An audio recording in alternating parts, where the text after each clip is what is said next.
Oi, turma, bom dia. Vamos dar início à apostila do segundo bimestre, tá? Abram a apostila na página 14. É importante que vocês coloquem a data de hoje, dia 30/4. Bom, turma, na página 14 está escrito aí texto e linguagem. Texto e linguagem, diálogo. Essa matéria vai ser cobrada em produção textual, tá? Então é importante que vocês escrevam a data e coloquem produção textual. Na página 14, nós vamos ver o diálogo. O que é um diálogo, turma? O diálogo é uma conversa estabelecida entre duas ou mais pessoas. Então, na página 14, tem um apólogo que foi escrito por Machado de Assis. Então, o apólogo é uma narrativa em prosa ou em verso, tá? E essa narrativa ela é dialogada e encerra com uma lição de moral. Geralmente, essa narrativa, né, que é uma fábula, vai sempre aparecer seres animados e seres inanimados, né? Seres animados, que são animais, são ações que são próprias de nós seres humanos que nós damos aos animais, ou seres inanimados como planeta, plantas, objetos, coisas em geral, né? Então, essa narrativa de Machado de Assis, ela trata, o enredo dela, a história, trata de uma discussão entre a agulha e um novelo de linha, que elas querem saber quem é mais importante na composição de uma vestimenta, né? Na composição de uma roupa. Quem é mais importante? A agulha ou o novelo de linha? Então, o enredo desenvolve, a narrativa desenvolve dentro dessa história, desse enredo, tá? E tem a presença dos dois pontos, do travessão, que são características de um diálogo. Na página 16, é o que está aí no quadro, que vocês estão vendo aí na tela, perdão. Quadro, gente, tô com saudade da sala de aula, do quadro, ai, de vocês, da turma em si. Ai, a saudade é grande. Mas aí na tela, né, na tela do celular, tá os tipos de discursos. Então, o diálogo,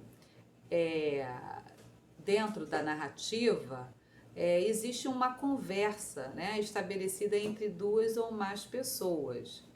E essas narrativas, elas são normalmente construídas em torno de duas estruturas, que é a narrativa, né, a narração e o diálogo.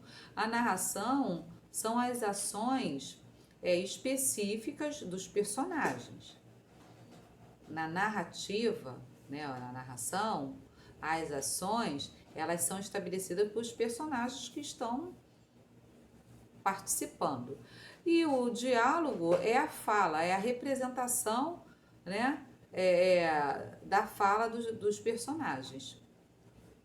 Dentro do diálogo, nós temos os tipos de discurso, é o que está aí na tela, né? Dentro das narrativas, o narrador pode reproduzir a fala dos personagens utilizando 3 tipos, turma, de discurso, que é o discurso direto, discurso indireto e o discurso indireto livre.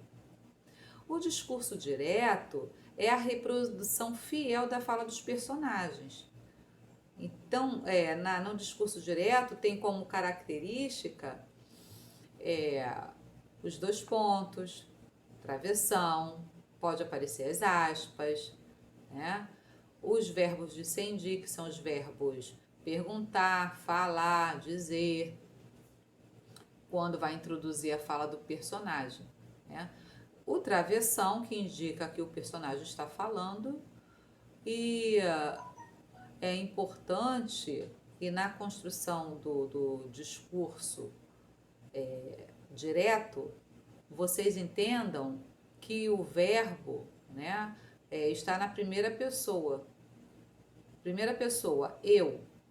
Primeira pessoa do singular, eu. Ou na primeira pessoa do plural, nós. Ok? Aí tem o exemplo aí. Por que está você com esse ar toda cheia de si, né, toda enrolada, para fingir que vale alguma coisa nesse mundo? Aí tem aí a fala, deixe-me, senhora. Tem a presença aí do travessão. Né? Então tá dizendo aí que as características do discurso direto vai ser o uso da primeira pessoa, o uso dos verbos, né, que são os verbos de elocução, o verbo dicende, que são os verbos dizer, afirmar, reproduzir, perguntar. Se eu falar assim, turma, mamãe chegou em casa e perguntou. Ó, perguntou. É um verbo dicende, né? É dicende porque ele vai introduzir a fala do personagem. Mamãe chegou em casa e perguntou. 2 pontos. Filho, você não foi para a escola hoje? Então, observe que o verbo está na primeira pessoa, ok?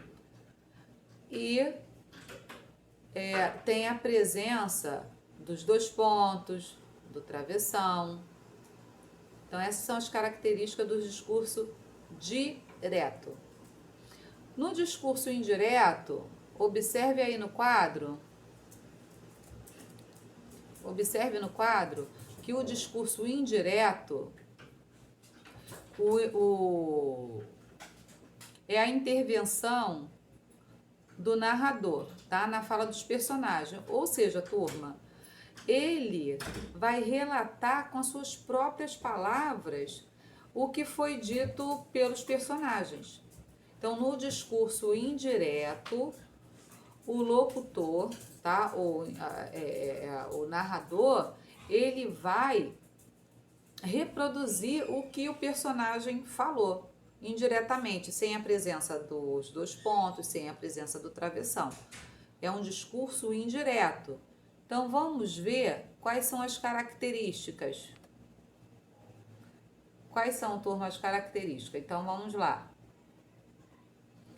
O discurso indireto, nós temos a presença do verbo na terceira pessoa, que pode ser terceira pessoa do singular ou na terceira pessoa do plural, né?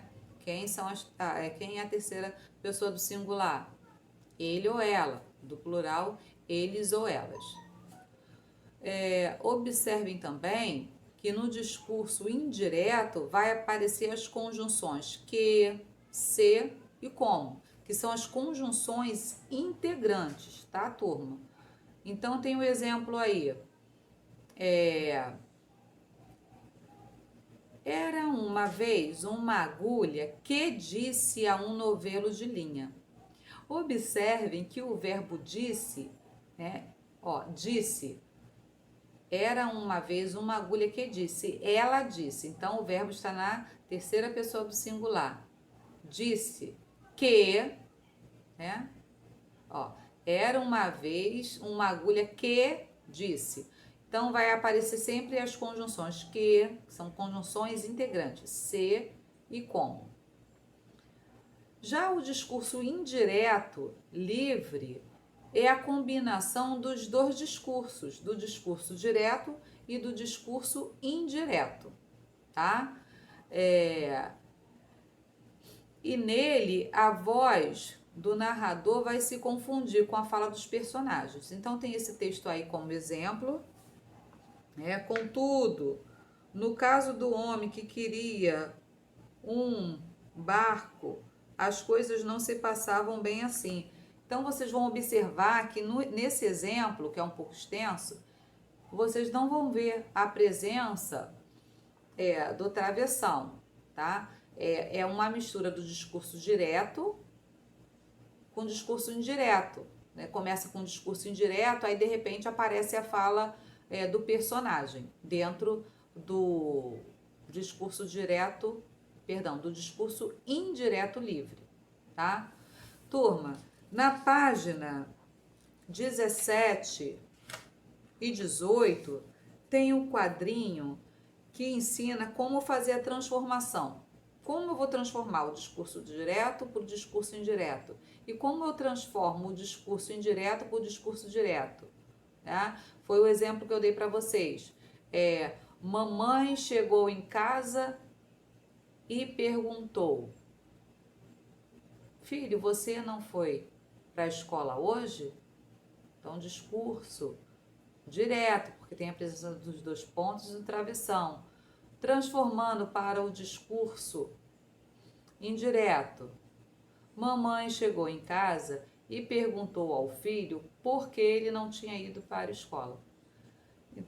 Então, observem que é fundamental vocês entenderem as características do discurso direto para o discurso indireto e depois conseguir fazer a transformação, tá?